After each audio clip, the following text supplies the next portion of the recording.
Cerebral abscess বলে যে অসুখটা হয় ব্রেনে, এর ফলে কিন্তু ব্যথা হয় আমাদের মাথার ভেতরে, বমিভাব থাকে, বমি হয় এবং অনেক সময় কিন্তু খিঁচুনি হতে পারে। সেরেব্রাল অ্যাবসেসের রোগী আমরা ওয়ার্ডে প্রায় দেখতাম এবং নাকের বা কানের যদি ইনফেকশন থাকে সেটা যদি ভালো চিকিৎসা না করা হয় তখন কিন্তু এই জীবাণুগুলো ব্রেনে ছড়িয়ে যায় এবং সেখানে কিন্তু অ্যাবসেসটা তৈরি করে। যাকে আমি লক্ষণগুলো বললাম, যদি ব্রেনে মাথার মধ্যে ব্যথা হয়, বমি ভাব হয়, সবসময় বমি হয়, এছাড়া খুব রোগীদের দেখে কিন্তু বোঝা যায়, অনেকটা খারাপ লাগে রোগীকে দেখলে, কিছুটা আইডিয়া পাওয়া যায়।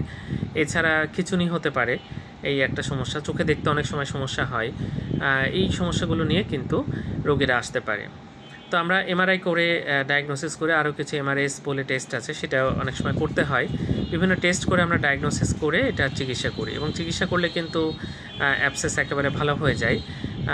এখানে অ্যান্টিবায়োটিক আমরা 3 সপ্তাহ সাধারণত দিয়ে আইভি দিতে হয় শিরাতে, তারপরে আবার 3 সপ্তাহ ওরালি দিতে হয়, প্রায় 6 সপ্তাহ চিকিৎসা লাগে। অনেক সময় ওষুধে কাজ হয় না, সেক্ষেত্রে অপারেশন লাগে। ধন্যবাদ সবাইকে।